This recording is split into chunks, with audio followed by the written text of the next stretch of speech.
Welcome to the SporeSwaps podcast, episode 14. I'm Controlled Chaos Genetics. I'm here today with Humble Bruise. We're going to talk today for a bit about Humble Bruise's work, his new brands, King Sorg, and the recent market disrupt that's being caused by Facebook Meta AI.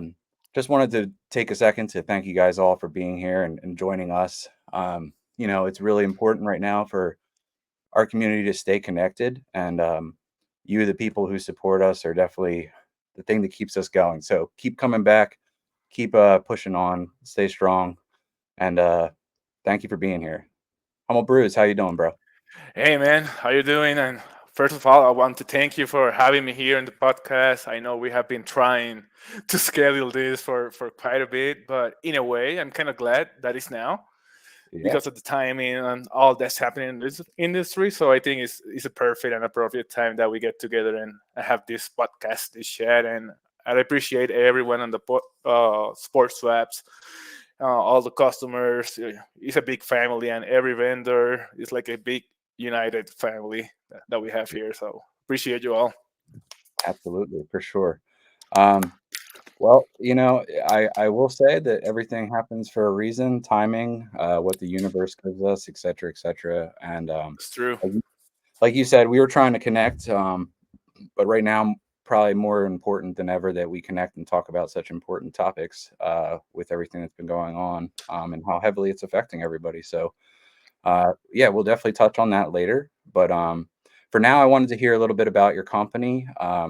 I know that you've been doing great things since you've been with us at Spore Swaps, but I wanted to hear a little bit about your past and maybe even before you got into the industry and what got you here and the history of Humble Brews and how you even came to the name Humble Brews, because I think that's I will so touch on all that and appreciate it. So I will start even before Humble Brews. I will start with what I used to do before. I used to do this full time for a living. I'm a CPA still. I'm a CPA, and I also hold an MBA. So I'm a CPA, MBA. So I was big corporate, as corporate as you can get, and now I transitioned to the less corporate you could be. So it's a huge transition, but and I will explain how I transition and why. So I used to live a very hectic life as a CPA, working probably 80 hours, 85 hours per week. So it was insanity until 1 a.m., 2 a.m. every day, even Sundays. So with time, uh, I gained a lot of experience. I used to work in the insurance, auditing in big insurance companies and big banks, including SEC banks, public companies, all that stuff. So I got a huge experience working with two of the biggest CPA firms in the world, KPMG and Ernst and Young. okay. So that gave me a lot of exposure in that department. I had a long-standing career, so I had really nothing to wanted to change. But then, everybody has some mental health issues, depression, all that stuff. So that got me into looking into let's see what I can do to combat this, and that's how I searched and found psilocybin mushrooms and all the help they can do and how they differentiate themselves versus the common pills, which are SSRIs. So Yeah, that's what got me started. Okay, I think I prefer the natural way versus some chemicals that I will have to be my entire life on. So being that well, you can tell from my accent. I'm Puerto Rican, so that's that sexy accent there. That's the Puerto Rican accent right there.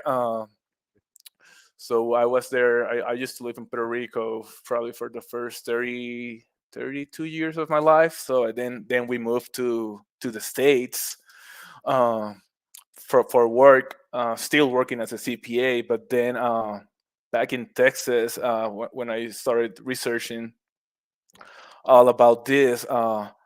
I took that first journey, just completely changed my life to the point that I knew that I had to do something more than just what I was doing as a CPA. I thought I wasn't adding any value to the world actually while working as a CPA. If you know what I mean, like I was yeah, doing something, but I was nothing really benefiting anyone. Yeah. Actually, the contrary. Everybody used to hate me when you see those auditors coming. Oh, yo, you feel that hate, right? And Yeah. it's such a big difference now, like between the hate that I used to receive when I go to any room, pretty much, versus now. It's all different. So, and it's a very humbling experience, all in all. Let's see what else. Part of my background, I also love educating. I Okay. used to also do work as a professor assistant in college. So Okay. whenever they were missing a class or something, I used to actually give the class in college, accounting classes, finance, economics, all that stuff. So that part also I feel is helping me a lot now with what I do with the seminars and all that stuff, because when in the big firms, I also used to do seminars for other CPAs in the firms, inside the firm and outside the firm. So I feel everything that I was doing even before life has prepared me for what I'm doing now, in a way. Gotcha. So Yeah. when you were living in Puerto Rico, that's where you became a CPA and you were working there at Yeah. first, and then you left to come to America to find more work. That's what I'm Yeah, picking up. I was still working as a CPA. The reason that I moved is because there was a huge hurricane in Puerto Rico back then, Hurricane Maria, that this totally destroyed Puerto Rico, and that's when a lot of the Puerto Rican exodus happened again, and we were like without power for almost, I think, 5 or 6 months. Wow. So we decided to move to the states. I think it was time. We always planned to move to the states, but this just accelerated it for us, and I'm kind of proud, because otherwise a lot of the stuff that happened wouldn't have happened, if that makes sense. Yeah, yeah. I mean, Yeah, yeah, it's a domino theory, you know. Every yeah, little thing, it's like the ripple effect in yep. the pond. You know I what I mean? believe in that. I strongly believe in that. For sure, for sure. And then, yeah, go ahead. I was gonna say, like, I don't, you. So I had an interview with Casey Strange, and in that interview, we kind of talked about like places to live and stuff like that. And I actually talked about in that episode that I want to eventually move to Puerto Rico. Oh, that's um, nice. Have you been there? Have you been in Puerto Rico? yeah, yeah. Nice. I've been there 4 times now. Oh, I abs- you're a Puerto Rican veteran now. well, I mean, I absolutely love it, and obviously, like, I could vacation other places, but I absolutely just love it there, and obviously, you know, being there for an extended period of time and experiencing such hardship like that definitely Yeah, puts a sour taste in your mouth. And you know, visiting is one thing, living there is another. So, you know, I think that I'm gonna just continue to go back there and kind of scout out different portions of the island and hopefully eventually land there. You it's know, beautiful. maybe Yeah, even, you know, hopefully one day I'll do well enough to just be like a second home. But you know, I think that I want to go somewhere else and experience something different, and that's a place that I absolutely love. Like everything about that place just resonates with my heart and soul. So I mean, I don't know. It's just I love it. yeah. Have you been in the west side of Puerto Rico? So we, I've done car travels north and Yeah. south, a little bit east and west, but not all the way west. No. Yeah, where I used to live originally was in the west corner. It's called Cabo Rojo. It's a beach town, so that's where I used to where I grew up in a beach town, essentially. Gotcha. Is And that so is close to where they take the ferries to other islands to off the the west? Dominican Republic, yeah, you can take the Yeah, ferry okay. from there to the Dominican Republic close by. Yeah, See, which I didn't find out that till my last trip that Dominican was so close that you could take it by ferry. You could get they're the ferry. extremely close. Yeah, they're very close. Yeah, That's cool. That's cool. So, and then you relocated to Texas, and then how did you yeah. land in Colorado? Well, let me get to that part now. So, in back in Texas, well, I started Humble Bruise once I gathered some audience, and they were like encouraging me. I think you should do more and more and more. Like they were like seeing my growth and stuff and my passion for it. So I said, you know what, I'm gonna give it a try. And then that humble cruise humble Bruce came along. Then I will explain the name. So the humble part of the name it's coming from the mushrooms, how they humble you once you have journeyed a good ego death journey or a deep journey, they humble you. So Mhm. that part is the humble part, and then the bruise is also uh, pretty much a metaphor for the bruising they do on your soul. The bruising, what I mean is how they touch and they affect everything you do after. So it's like humble bruise. Let's have it, and then the logo and everything is because of my Puerto Rican heritage. If you see the logo, you will see the indigenous, the native hairdress there, headdress. Yep. So Yep. that's alluding to my Puerto Rican roots because all Puerto Ricans, we are one third Indians. Okay. Yep, and then we're one third Africans, and then we're one third Spaniards. But that one third of native that we got, that's the part that I always feel strongly about myself, and and I identify so strongly with that I wanted to include it in the logo. That's part of it, and then the elephant is a funny one. It's my dog. It's actually my my dog. I always uh, picture him like he's so humble, so softly, like an elephant represents him so well that I just had to put him right in there. You So know, there's I can't say that I've ever heard somebody compare their pet to a different type of animal. That's actually Yep. awesome. I always do with all my pets. I say, "Oh, you're a lion. Oh, you're a elephant." So I'm always doing that with every dog that I get. So, and that's the elephant is him. So it's weird, but that's where I got the logo. Okay. And then we had a lot of back and forth creating all that, but it's been a wild ride. Yeah. So I call my black cat a domesticated house panther. So You see, so you do it as well in a way. You do it yeah, as well in a way. Yeah, yeah. and let me see what else I can tell you, like background and stuff, or the beginnings. Um, really not much else. That just that passion to really do something else that has value to society and can save lives is much better than money or greed or being corporate for me. It means a lot. I agree. I agree.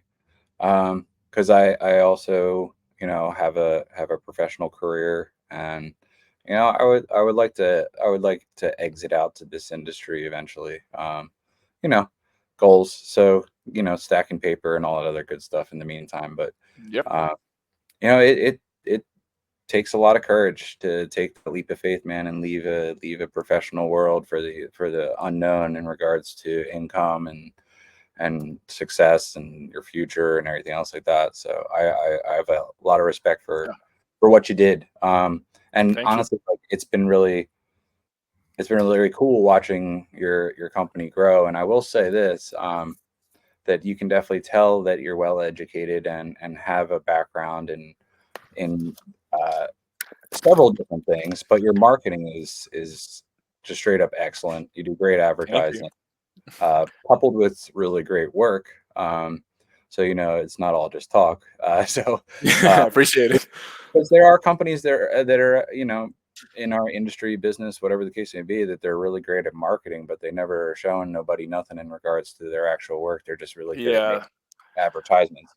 Um, I'm very transparent. I love showing everything I do, all the work that I do, and that's part of the reason that I started my blog, my educational blogs, is because you know what? When I started tinkering with agar, I was like, I think there's something special in here, so I'm gonna document. And since that's what I'm used to doing as a CPA, you have to document everything you find. You're looking okay, for anomalies. Essentially, you're okay. And let's say I'm auditing a big insurance company. I'm gonna be looking for fraud inside there. So I'm trying to look for certain things that look odd or are like certain anomalies. So that part has helped me a lot. It's weird, but it has helped me so much. And that part of documenting everything. And so everybody can see, okay, how everything came along and all the details on what I do, what I research, what I find. So yeah, it all blends together in a way, in a weird way. yeah. And what a completely random application. Like I wouldn't really Yep. like put that together in my mind unless you were living in it. That like the note taking and meticulous detail to the notes Yeah. is. obviously something that and, it made you what you are now, and especially with the essentially back end research that you did with King Sorg. I think I saw you made a post that said you did like it's like 2,000 yeah, hours. At, easily, and that's probably an underestimate. But I'm gonna say just 2,000, just for I don't want to say more, but it's probably like 2,400 hours, probably wow. closer to that. So before we jump into King Sorg stuff, though, tell me a little bit more about your educational blog because I don't think I even knew about that.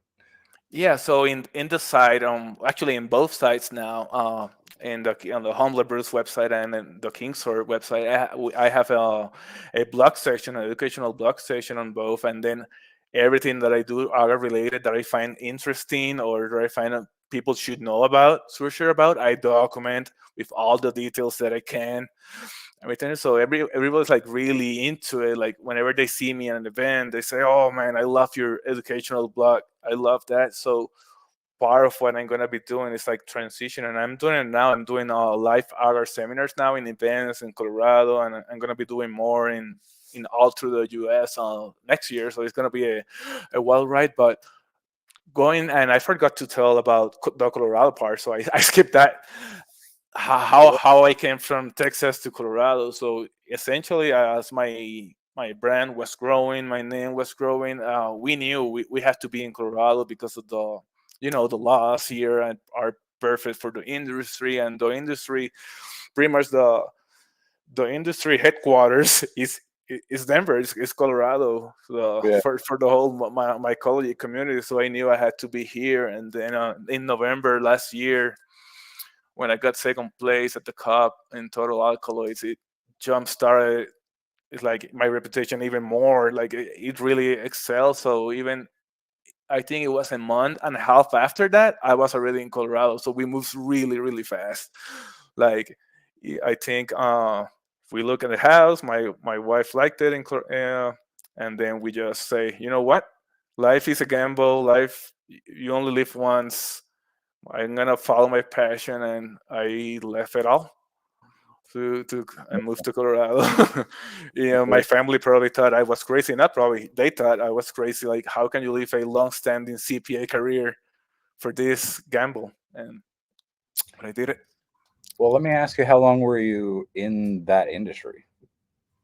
For in the CPA industry for 15 years. Yeah. I was about to hit partner in 2 or 3 years, so it's a huge gamble that I'm taking. Like as a partner, you're earning 800,000, six or more, or a million. So when I'm telling you it's a huge gamble, it's the biggest gamble of my life. But passion is better than money. I has to be the thing that moves you, and that really moves you has to be passion. I think this proves my passion. Otherwise, I will be just a CPA. Yeah, Yeah. that's true. I mean, what you're building is much more memorable and meaningful, like you alluded to in the beginning about like how you were good at your job and it was a good job, but there was no value added kind of thing. Yep. And this is Exactly. the thing where there's a lot of satisfaction on a lot of different levels for people who do this. The first Yeah. of which being able to help people achieve the same thing that you did. You know what I mean? Exactly. Get So a better mental health. Just be good in life. Like that's so important for me, and being able to share it's been a big privilege. Actually, yeah. I yeah. know not everybody can do this for a living. It's humbling, and I appreciate it. Well, it's so multifaceted, right? Like you can't just like to be able to be successful in this particular industry, you can't just be good at mycology. Yeah. Yep. You know, I agree. there has to You be. have to bring something special, something different that some like nobody has brought before to the table. Like in my case, I'm a nerd, as you can tell by my background. So I use that nerdiness that I have in me to research. I'm always asking myself why is this happening? I want to know why. If I don't know why, I don't know why, but I cannot move forward until I know the whys. And that's what got me so interested in knowing all the details. And I found, like, for example, in the agar space, no one has really took the time to analyze or really go deep into what's affecting what and why. And that's the part that it really interests me, like, because if it has been researched before, like, I don't have to do anything. But if it hasn't been researched or really studied before, okay, that's what really interests me, that Yeah. part. And to Yeah, bring something new to the table, you know. for sure, for sure. And I will definitely say, like, something I saw from you just recently that even somebody like myself found very helpful was, so we had kind of discussed, I think I hit you up a while back, and I kind of like was picking your brain about agar and sorghum and stuff like that. And I was Yeah. trying to actually ask you the question, are there any specific, like, have you narrowed it down to specific varieties that lean towards specific nutrient blends, etc.? Hmm. Um, but like more like as in categorized, like, um, is it PEs, Landris cubes, like what Hmm. goes to what? And then just recently, I saw that you put out this post that was like high nutrient, low nutrient list of specific Yeah. variants that Yeah. actually gravitated towards those nutrient balances, and I thought that was like super helpful and super cool because especially if you know lineage, um, in regards to what makes the crosses that you're working with, like the originators, what their parent clones were, et cetera, et cetera. That's a very Then good point right there. you can kind of start to like break down in your own brain, um, what they might be without ever doing them yet, because you have that base information, that didn't exist before. And I think that that's like, you know, I love shit like that. I mean, like, don't get me wrong. I wish I had the time, energy, patience, and brain to do the things like that. But it's not where I'm currently at. But like, I love getting fed information that just makes my brain turn like that. Yeah, it's the So same with me.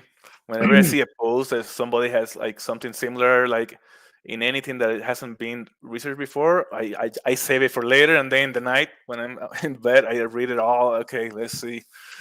Just part of the game. I'm always learning. I will never stop learning. I think that's part of the attitude. Like, I know some people think I already know it all. You never know it all. Like, you're always learning. We're all always learning. What I know tomorrow, I'm gonna be better than today, and so on.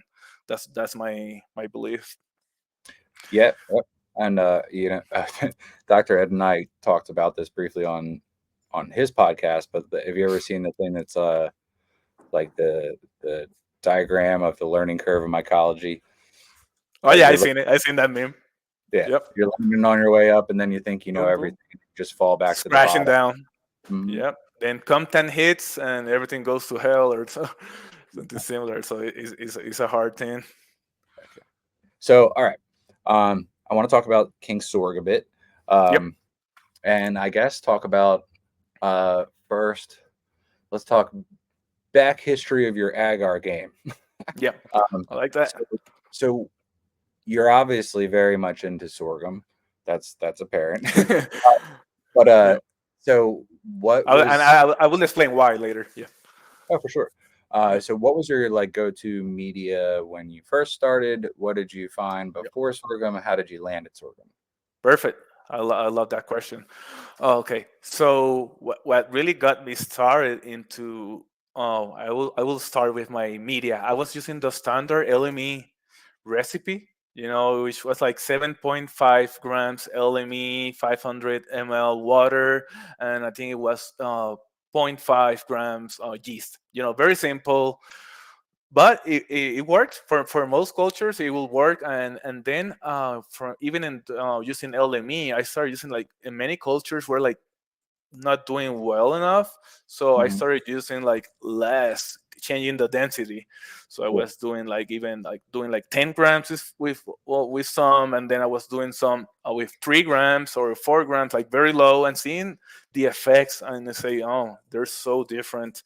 What happens is so different, and just one variable change, just the LME. I wasn't even changing the yeast amount, or even adding anything else. So that was as simple as it can get, and it was a really complex, I felt.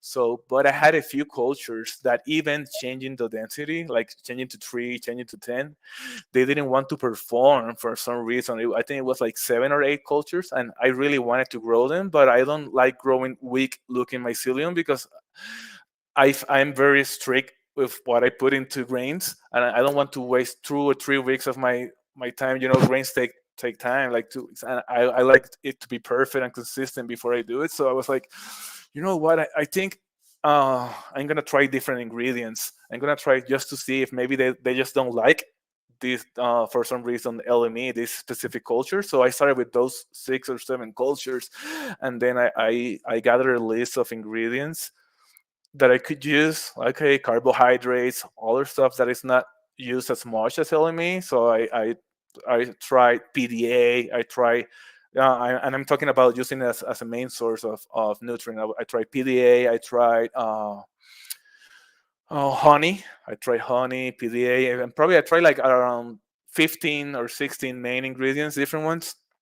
Okay. But something about sorghum stood out like, man, something about that sorghum made it really different. Like all those 6 with sorghum, and nobody's gonna believe this, but all those 6 after I think it was like 3 or 4 transfer in sorghum, they completely changed. Like physically, you can see the strong, vigorous, and I was finally able to actually grow them due to my pickiness, not to grow them, or unless they look essentially 8 out of 10 or better. That's my like my criteria.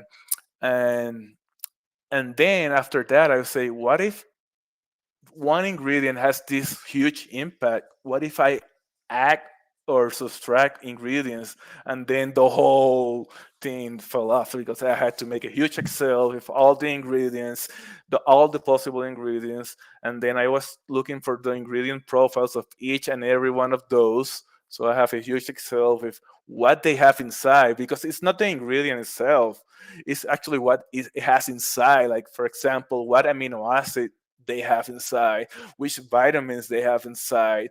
You have to analyze all of those, and then you will look for commonalities in that data. Like, let's say LME, sorghum, PDA, all 3 have this in common. So I scratch that, because if they have it in common, they don't matter, because those data points are irrelevant for analysis because they're the same. What I'm looking is for anomalies. I'm looking for anomalies, and I have a chart that I have in my seminar that explains some of the biggest anomalies between, let's say, sorghum and LME. And there are like certain ingredients and certain micronutrients that are like 20 times higher in sorghum, 35 times higher in sorghum, or the opposite. There are ingredients that are like uh, 30 times higher in LME.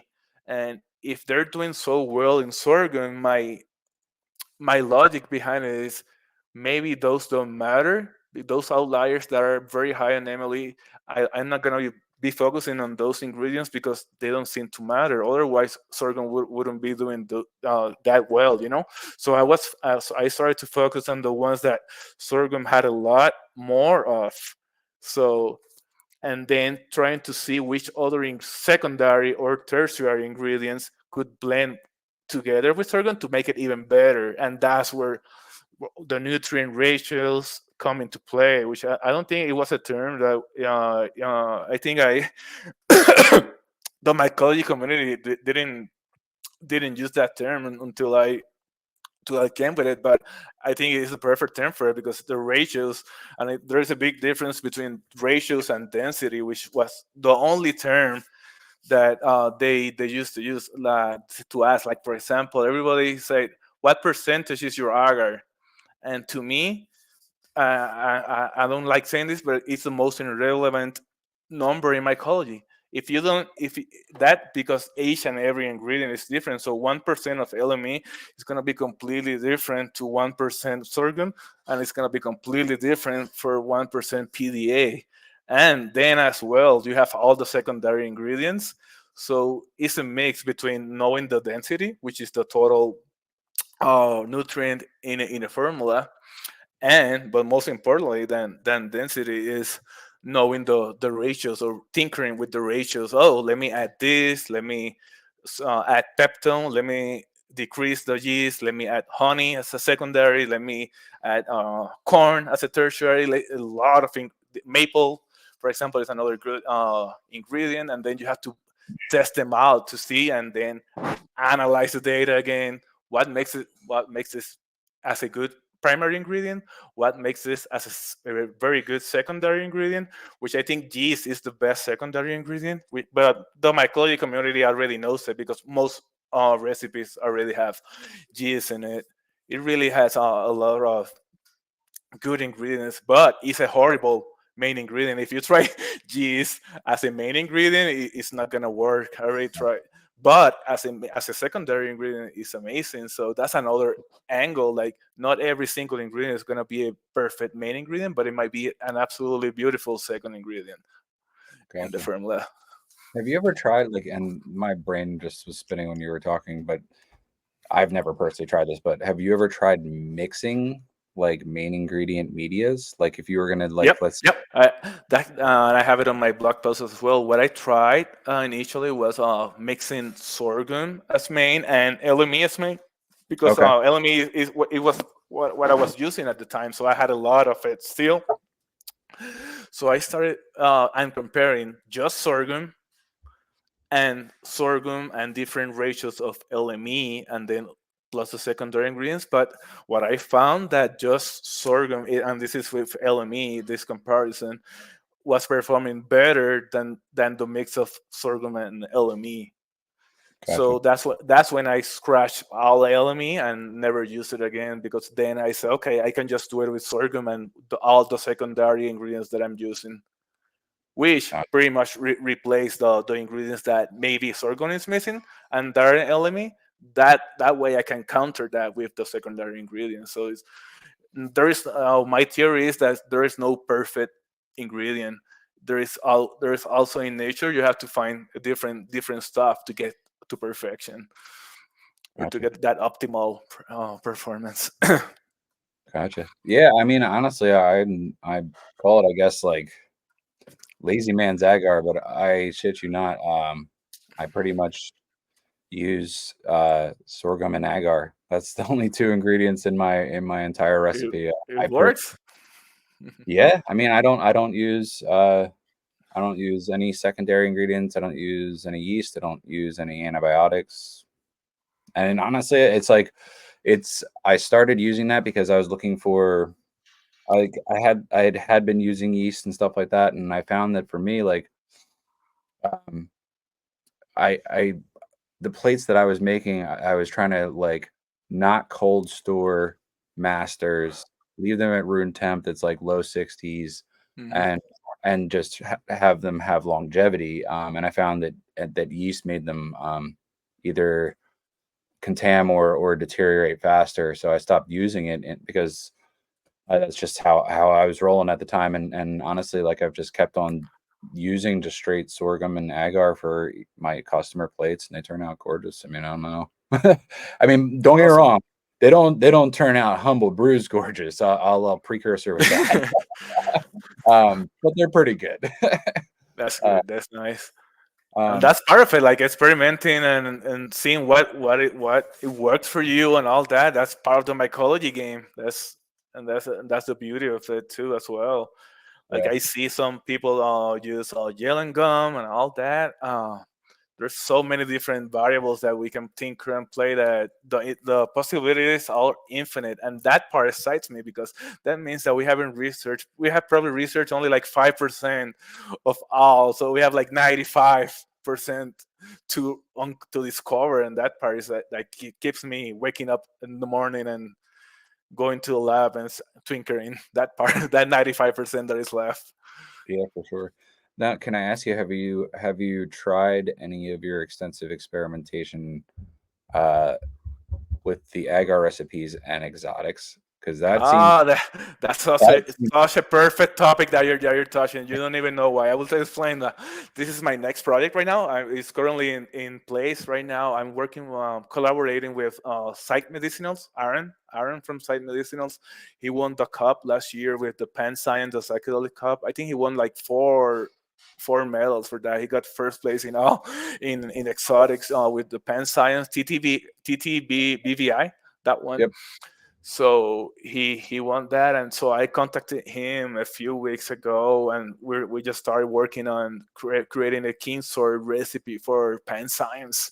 So that might take 6 months or 7 months, but that's my next big project with king sword. And talking so what I'm doing the same thing that I did back then, but now I have more research and more info. I'm wiser, so I know. So I'm going back and reverse engineering what pan science like, and we're Mhm. doing that with the psych medicinals and trying to come up with an agar formula that is significantly better that from what is used now, especially for pan science. Nobody's like everybody just used the cube recipe, mostly, or just a higher nutrition or lower, but they just pretty much the same. And what we're trying to do is like make a completely different approach. And okay, let's really dig deep what they love, and let's make the what they love from the agar phase, because that transition from agar to grains to sub, you want it to make it as smooth as possible. So whatever ingredient they love at any stage, you already know they love it at every other stage because it's the same mycelium. So that part, it makes it easier in agar, because if you know it works in agar, or if you know it works in the sub, you know it's going to work in the agar. You just have to see what ratios, what percentage, or which nutrients are even better than that if you can find the nutrient profiles. So that's going to be one of the big projects that I'm working right now. It's going to be with we're starting with pan science, and then the goal is to have kingsword for every single type of mushroom, including non psychedelic ones, including medicinals, because every type of mycelium can benefit from this treatment. Yep. That's what I have found. So I'm gonna, in the next following years, hopefully we have a huge line of agar products, or for any type of mushroom you're growing, you can just come for us, and you will have a proven and optimal recipe for that species. That's part of the goal of Kingsword. That's really cool. Yeah, I will say, like, I've been working with a lot of exotic cultures in the past 6 months, and they're a hard one to nail down too, because honestly, like, you got to think, like, most of them are, slightly varying different types of psilocybes. Um, Mm-hmm. so what they like is not anywhere close to the same. And I found, like ovoids, to me, like, and wood loving species seem to actually like LME more, and pans and other exotics like zaps seem to like sorghum. So that's definitely like a expansive space to work on. And then the other thing is, like, it's renowned that people who buy cubes all the time, right? And they buy cube Mm-hmm. plates, and they buy these gorgeous humble Bruise plates and stuff like that. Um, they then order exotics, and they're expecting it to show up looking like Yep. cubes. And it's just straight up not the case. It's really, really hard to tame wild psilocybe mycelium in that way. Um, Mm-hmm. I have found that, with enough selective transferring, you can get there, but it's gonna grow temetos for most cultures. Like, you're not gonna really get it to look ropey like that, and Yeah. that's okay. And honestly, it's like kind of crazy, but like, varieties like Tampanesis and Galandoy and stuff like that, like, they almost grow this, like, straight up overlay of temetos mycelium, and then these, straight up stringy, beautiful mushrooms start just coming out of it. Looks like they're coming out of clouds. Um, Nice. like, it's like snakes coming out of clouds. um, but it's almost crazy because it has like actual depth to it. Like, it'll grow straight to the lid of the plate, and like Yeah. that whole entire space will be full Oh of it. wow. So it's like, It's definitely an interesting space that not a lot of work's been done because Yeah. people have just been kind of trying to like pass these cultures along to make sure that they get into the hands of other people to work with, Yep. and not so much worried about actually like working the agar of the culture. So, Yeah. And um, what I foresee is like the micro community is going to be moving to also once they get bored with cubes and all after a few years of growing cubes they would like to experiment with other stuff, but I think it's a barrier to entry when you don't even know what other recipe they want or what substrate they want. But if someone like, let's say, King Sword, I can provide, and then another vendor has the subs, then the market for this studies is going to grow, and the demand for it as well. I think, and I want to do wherever I can to expand that and not just cubes. So it's going to be a really interesting phase, and to see if I can come up with a significant, maybe I can make it. So, and this is a thing that I want to clarify as well. I know people think that I look only for ropey cultures and stuff, and I have to explain again that I'm not looking for rupee. It just happens by coincidence in the way I look for three things mainly in agar.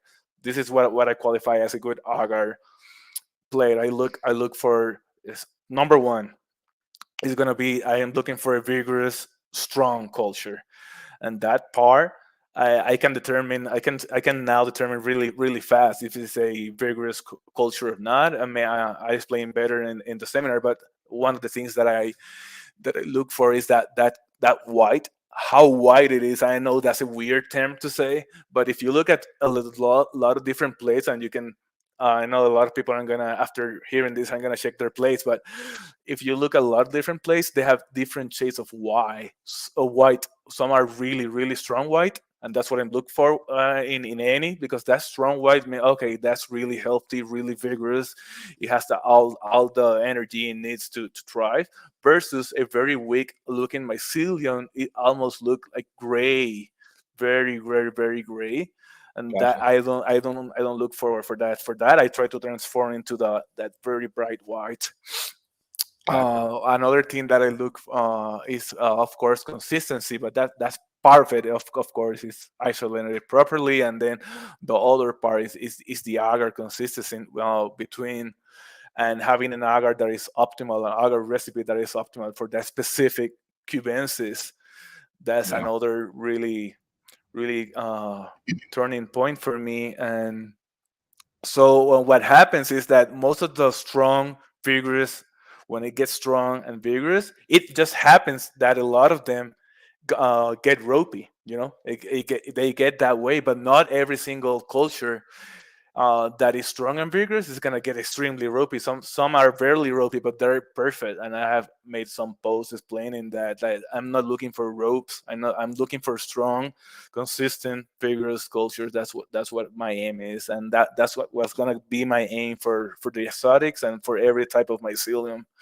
So that way, I'm not expecting, oh, I'm gonna get this pen science to rope like a cube. No, I just want to create a really strong mycelium in the pen science game, and then after that, we're gonna be expanding onto more exotics. It's gonna be very specific, because they each love different stuff, as you said. So it's not like, oh, pen science, or I can make just one king sword that is for all exotics. I don't foresee that. It's gonna be more specific to each species. Very cool. That's what I'm assuming. Very cool. And so the product itself, it's made like, all right. So, I mean, you don't gotta walk me through like the process of how you Yeah. make it completely, you sell your industry secrets, but so it's a powder, but you make it from, From I think, sorghum, for I sorghum think syrup. that's all you, I was gonna say you use a syrup, but Yep. how do you make it into back to a powder? Because I know that That, you that I saw a post from you where you were saying specifically like syrup, not powder. Like, Yep. so obviously it's different when you're like transforming the chemical complex to make it back into a powder from syrup. But I understand your meaning in regards to you don't want to start with powdered sorghum. But so I guess explain to Yeah. me a little bit about how you would get Yeah. it back. I think the first thing that I want to clarify is the difference between sorghum syrup, like just plain sorghum syrup, which comes from the cane part, the cane looking part of the sorghum, Mhm. and the sorghum flour, which is usually what you see as sorghum powder, is sorghum flour, which comes from the sorghum grain, which is a completely different nutrient profile from the cane, which is Yep. the part that comes the syrup from. So that's the first thing that because I get a lot of PMs every day like. Can I buy this sorghum flour? Again, that's a completely different nutrient profile. You can, but the ratios and the amounts are not going to be the ones that I suggest for that recipe. So Yep. after knowing that difference between the sorghum syrup and the flour, what we do is we take the sorghum syrup, and this took me like 4 or 5 months. This part alone, that's part of the reason is how do I convert the the syrup into a consistent powdery sugary type of so I can actually do it in a mix. Otherwise, I cannot do syrup in the mix. It would be a Yeah. complete mess. Yeah. So that part is has been it was the biggest challenge in the creation of the product. I will say definitely. And well, after that, after I figured out the process, then it was tinkering. Okay, let's see if the end result. And I did this for probably like 5 or 6 months, comparing each plate that I was doing with the King Sword premix versus the King Sword that I was using the actual syrup. Just to compare, because that was part of the testing that was done to make sure the quality control that people were actually will be doing humble Bruise plates and not with the recipe with the actual recipe. And I got it exactly the same, to the point that they're exactly the same. So it's a true representation of my recipe, both recipes. So I feel very, very proud of that. It was a challenge, but we were able to tackle it with time. Yeah. Yeah, man. I mean, I honestly, it was. So here's the thing, right? A lot of people in any industry have great ideas and have really poor execution. This is something where I watched it beginning to end. I mean, obviously, I'm not in the lab and watching your lab work, but I've watched this project develop. I've talked to you personally. I know how much back end work you've put into it. Um, and not only did you have a really great idea, you made it come to fruition and you executed it to a T.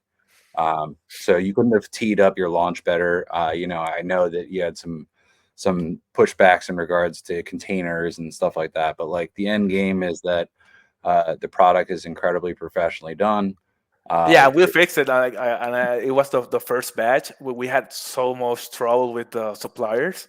mm, I didn't know it was gonna be such a hard time finding just like a supplier for the container. So for the first batch for the pre-sale, we had to use a different type of container, but we wanted to get it out. And I don't like that feeling of delaying a pre-sale or anything. So we went to that one, but now we already got our regular supplier in place. So I'm glad we got that part sorted out. And the kinks when you're starting a new brand, a new product, it's gonna be a lot of messy stuff like that. But we I'm glad that we got it all sorted out. yeah, and I mean you'll continue to learn as things go Yep. too. Because Yep. it's just the way that you think it is now, and then you learn a better way, and then you readjust and you Yeah. pivot. And And even shipping, like with Humble Brews, we were only in USA, and then King Story is worldwide. So that's part of the reason that we made a different size so that we can ship worldwide.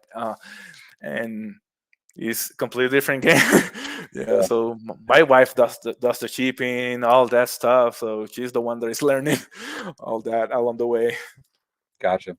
Yeah, I mean, honestly, like I think that something that I noticed about your company from the start was that you like, from seeing people's appreciation posts and stuff like that, is that you guys have really great packaging and everything all the work and effort that you put in surrounding that definitely shows. So definitely Thank you, cool, and appreciate it. it's cool that you guys are a team. But Yeah, and that's all her. That's not me. All that marketing, branding, all that stuff. She's really good at it. And even though she's her work is not related to this, she's a medical doctor, actually. So she, gotcha. it's a teamwork here. It's a teamwork effort, I can say. That's awesome. That's Yeah. awesome. Well, so we're right around 50 minutes, but like I still do want to talk a bit about what's currently going on Oh yeah. in the marketplace and with Facebook, Meta AI, and everything like that. So you know, I think I saw the other day that your group got taken down. Is Yeah. that correct? That's Yeah. completely correct. My group got taken down along. I know there's many groups, probably like 75% of the large Facebook groups are now gone, and which is so sad to see how an AI has been implemented so badly that is pretty much preventing an industry which uses Facebook as their main avenue. Uh, tr- is completely impacted by this. So like my personal brain it's been spinning and spinning and spinning about this whole thing. Um, I don't know if you saw it or not, the article that I shared the other day in the vendor chat, but back on it was like August 16th. Um, Fortune magazine put out an article essentially that was about Mark Zuckerberg being Ah, yeah, taken to the Senate um, yeah, I saw to it. answer for a class action lawsuit because uh, the Meta AI was approving ads that were selling cocaine and ecstasy. Yeah, I saw it. Nothing So related to mushrooms, and but yeah, and so the thing is that it's it's the relative theory of fecal matter, right? All shit rolls downhill. yep, And it's one of those things like remember how like you were talking about being a CPA and looking for anomalies and stuff like yep, that. So I almost had this picture in my mind of like how in the movies like when a firm that's like cooking its books is getting investigated and you see everybody throwing shit through paper shredders and stuff, oh yeah. storing all the evidence. Well, like Mhm. honestly, I was thinking about it today, and this whole thing feels like a paper shredder scene for a big firm that was cooking its books. So I've been with, doing this on Facebook now for 3 years. Nothing about my posts have changed. Nothing about my pictures have changed. They have not become more blatant or directed towards any type of illegal activity. Everything's been exactly the same. And then all of a sudden, we're all getting like the book thrown at us because what it feels like to me is that Zuckerberg was taken to the Senate. He got in a lot of trouble, and then he told them to hit the paper shredders um, and destroy all the evidence. You know what I Pretty mean? much, Don't, pretty much, yeah, yeah, and it's not like it wasn't sitting there and people aren't aware that it was there to begin with. But it's more like one of those things where it seems as if they're backtracking because I've seen people getting dinged for posts that were in 2023. Um, like, why are you going back that far to look at things? And then it's just, I feel as if it's one of those things where, this is cover your ass type yeah. situation. It's And a CYA move, exactly what it is. Like, yep. oh, I did this. I'm in And compliance now.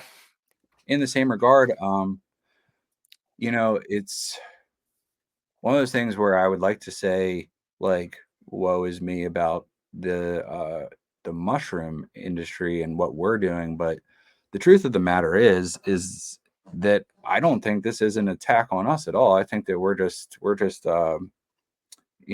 part of the Secondhand victims. Yeah, yeah, so we're getting hit with part of the shotgun spray of the backlash. You know what I mean?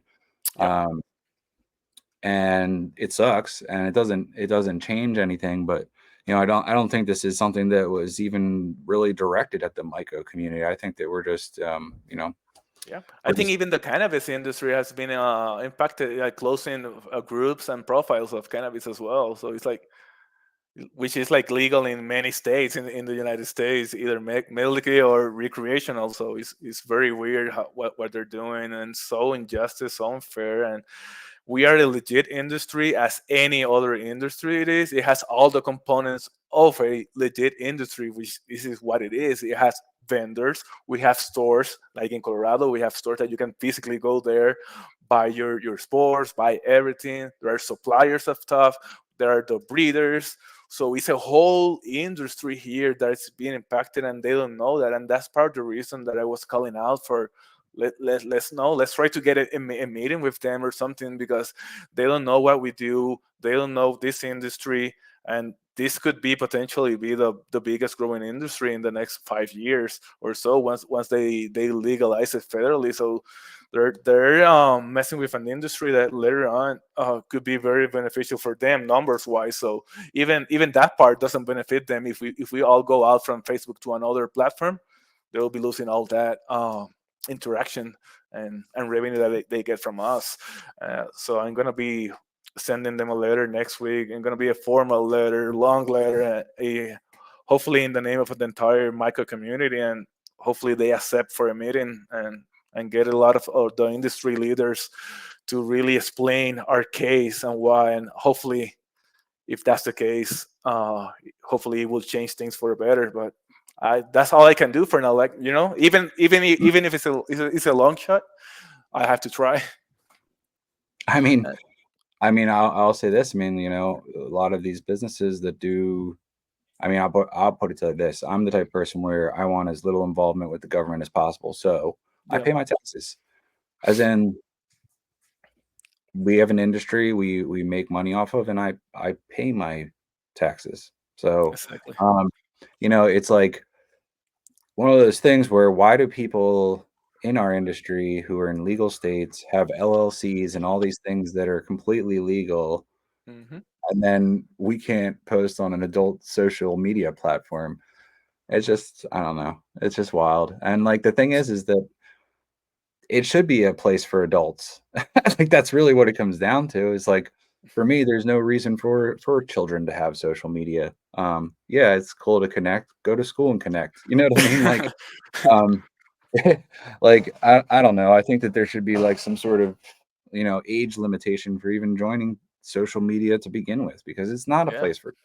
I mean, there's change needed. And I know a lot of us in the micro community, we're trying to move because we're trying to do backups. Like we're doing, like I created a Reddit group, a Discord server. I know a lot of people are doing the same or creating a Reddit profile, but we still don't have like an industry wide solution. Like, how do we move everyone from Facebook? Not everyone, but at least 80% or 85% of the people that are in those Facebook groups to another platform that we all agree. And it's going to be different because some people are going to go Reddit, some people will go Instagram, some which is going to be risky because I think Instagram is going to be implementing the same just soon.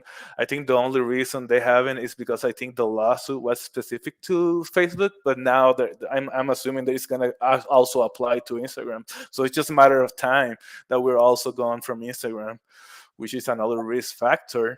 And I know there's a lot of possible industry solutions. Some of them might even involve a membership.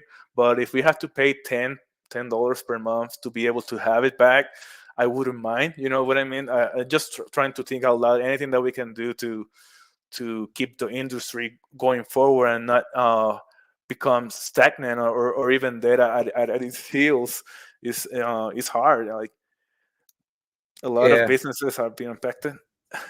it's just crazy, like being in part of something where there was freedom of speech for a very very long time, and it didn't really make a difference what you said or posted, unless it was something slur related or bullying or and stuff like that. But like what we were doing, it was kind of just like turning the blind eye, like they're over there doing their thing. um but what's crazy is like it's like what it comes down to this is, and you kind of just alluded to it when you were speaking about a solution. um it's a business like anything else, and they're looking to monetize. I'm sure that you've seen, just like I've seen, that there are plenty of micro businesses still being advertised on Facebook via Facebook Mhm. ads. So if you pay the piper, it's cool. If you don't, we're gonna label what you're posting drugs and ban your page. Yep. So fuck you, And you know pay me. what they did this morning? Was weird. They removed my post saying that I created a Discord server because it didn't even, it was like a spam for them. That's insanity. Like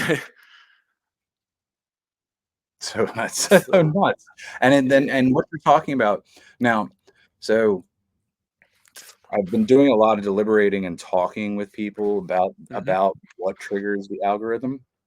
Now, were these did you have did you have texts above your posters? Like I remember you just shared, I saw it I think today, the one of all of your different Those social socials. media links. Yeah.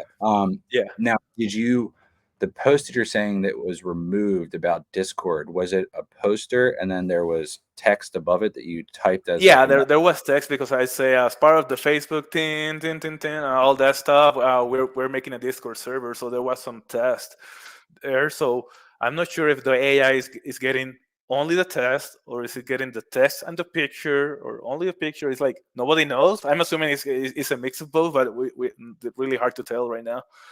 Or which Yeah. words are triggering. I wish we knew, but Yeah. we don't know.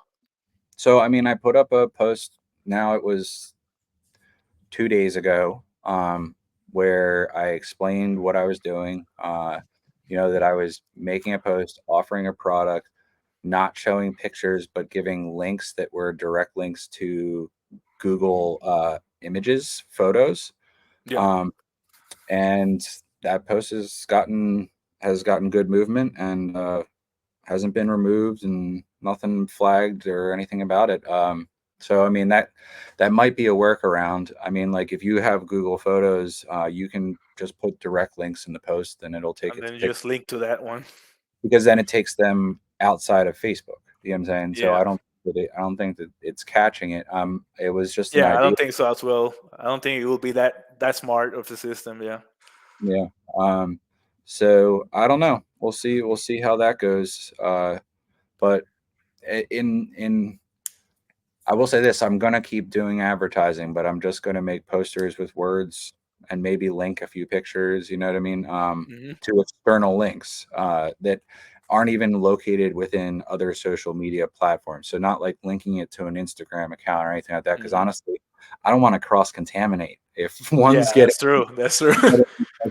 have it follow over to the other because I linked one on that one. You know what I mean? It's just it's everything's really tricky right now. It's kind of a weird world to be navigating at this moment, but we're all doing our best and trying. And the thing is that the good thing about it is not well, there's nothing good about it, but the good thing for our sakes is that there's visibility surrounding this by the people who aren't being affected by it. So like all the people who were, our customers and Hmm. just, people who wanted to sign on for educational materials, none of them are being removed because they're not doing what we're doing, but they're watching us just like fall like flies. You know what I mean? Yeah. Uh, So they're still there, but then we are gone. So it's like there is a disconnect now between the industry, the vendors, the breeders, and the customers and the people that need healing, or they do it as a hobby as well. So now that there's that disconnect, that hopefully we can connect again, either through the meetings or anything, or just moving to another platform, or like you say, maybe there is a simple solution just as using an external link instead of using the picture here.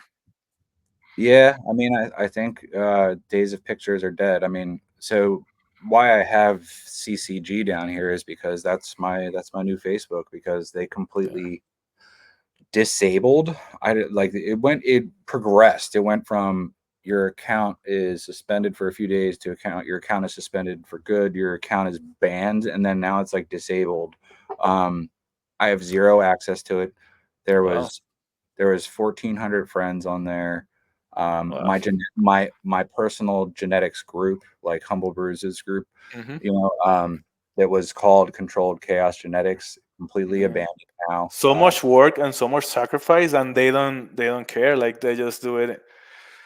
So unfair. Like it's very frustrating for the whole industry. Like, you know what happened today is like I was very surprised. I saw it on Instagram. Jacob from Oklahoma Mushroom Festival.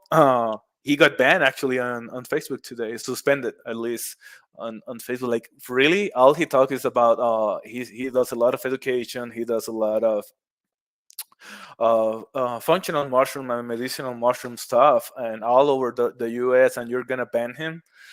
It's like it's weird. It doesn't discriminate at all. It seems like to be like any type of mushroom talk. It's like Yep. they don't discriminate at all.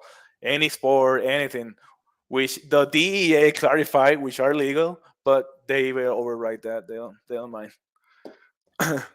I will say this: there were people who were very, very intrinsically warning us about the dangers of AI when it was getting super popular, and here we Yep. are. Now I get it. Like they're controlling us. AI is controlling us right now. If you see that right now, our lives are being affected so heavily just by AI. I cannot believe I'm saying that statement right now in 2024, but it's the truth.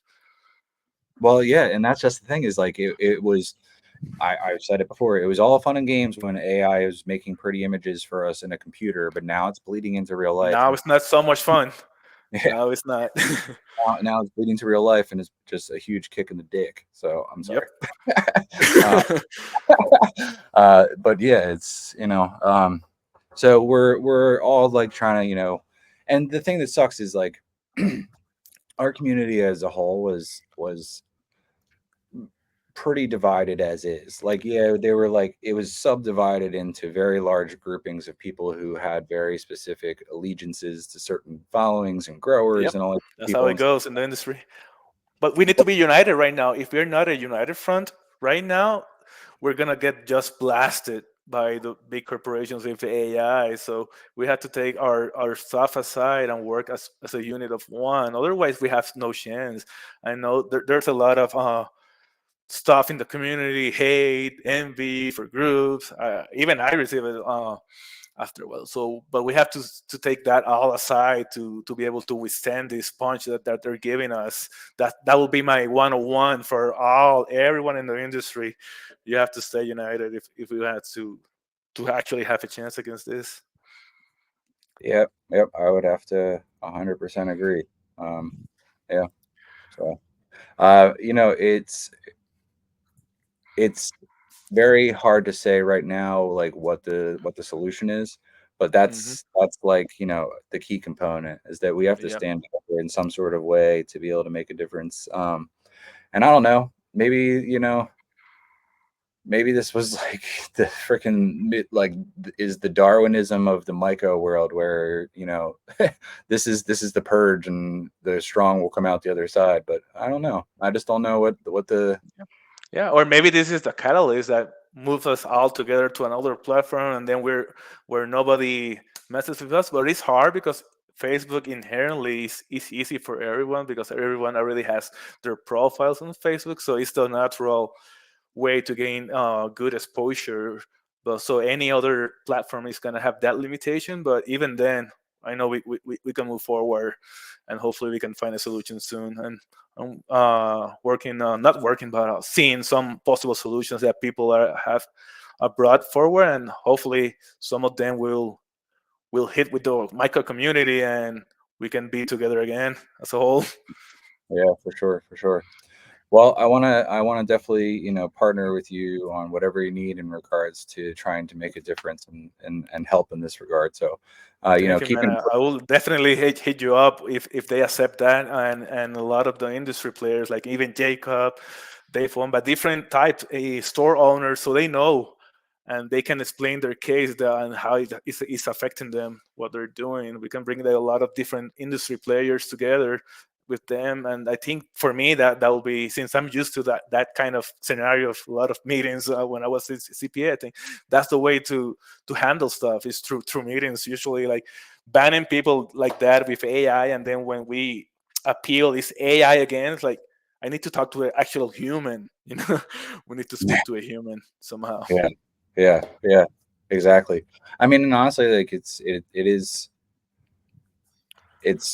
cool to have and definitely beneficial to have people who have professional backgrounds and who are intelligent on this side of the fence. Yeah, it legitimate is the industry is because it is a legit industry and it shows. Like I'm not a I'm a professional and a lot of you guys are have work and have their profession, so we're not like junkies and stuff that they think like we're some type of that stuff. We're far from it. We're really professional.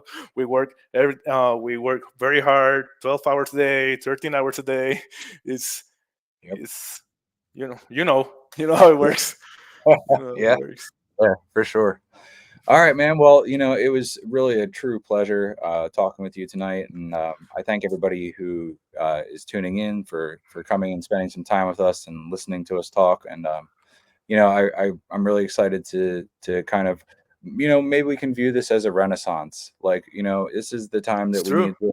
We got a little bit burnt down, but it's time to rebuild and start over. You know what I mean? Yeah. So that's definitely what I'm doing. It's what I know that you're going to be doing, like in regards to prospering forward. And um, thanks again for coming on tonight. And And thank you so much for having me. It's been a really good experience and been fun talking with you.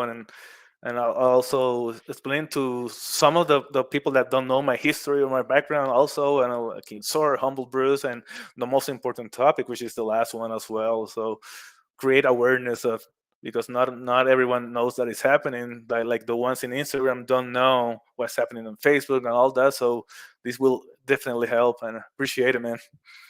absolutely, together we stand and divided we fall, right? That's true. I love that saying.